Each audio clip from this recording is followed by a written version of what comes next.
Hi, I'm Dena Yohe with Hope for Hurting Parents. And in my last video, I talked about expectations, how we need to lower them or adjust them.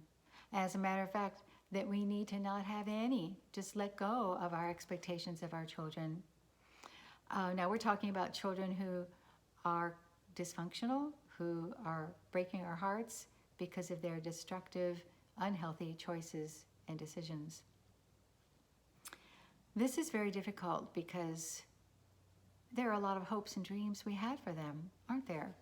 So those expectations were good. There's nothing wrong with them. But the only way we can find contentment is when we let go of those expectations, when we accept reality for what it is right now, today, instead of raging at life because things didn't turn out the way we hoped that they would. So what are some things that we need to remember that will help us? What can we do? Well, here are some statements that will help us. I am powerless over, and you fill in the blank. Just simply admitting that is very helpful for lowering or letting go of our expectations. Another statement is, I cannot change my child, but God can.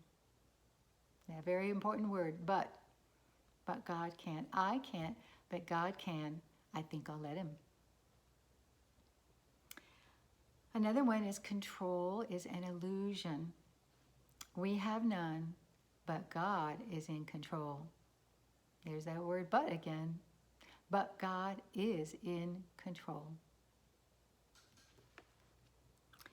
We need to become informed about our children's issues, whether it's a mental health diagnosis, an addiction, same-sex attraction, because the more we understand, the more we know, that helps us know what's more realistic for us to expect.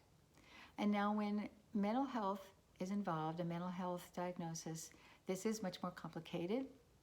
It's very difficult to know. Even the professionals will tell you that they can't really say what is a realistic expectation.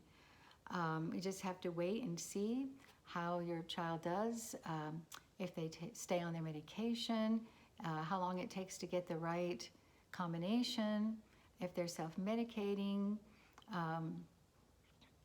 When they stop doing that, then you can have a better idea of what's possible. But having realistic expectations when a mental illness or mental affliction is involved is much harder. And I'm really sorry about that, but that's true, and we do need to accept that too. Next is to accept gratefully the good that does come to us. The smallest things we can be grateful for. If we can do that, then we shift our focus from the negative to the positive. Instead of always looking at what we don't have, we need to be grateful for what we do have, the good that does come to us. And a couple of scripture verses that really help me with this whole topic of expectations, which involves surrender, letting go of those expectations, surrendering them to God, is first Philippians 4:12. I have learned to be content in any and every situation. Boy, that's a lifelong goal, isn't it? And the next one is Romans 15:7. It says, therefore, accept each other just as Christ has accepted you, so that God will be given glory. We're encouraged to accept one another as we are. Friend, mom, dad, stepmom, grandparent, I hope that there's something in this video today that will encourage you as you do your best to let go of your expectations and trust God. Bye for now.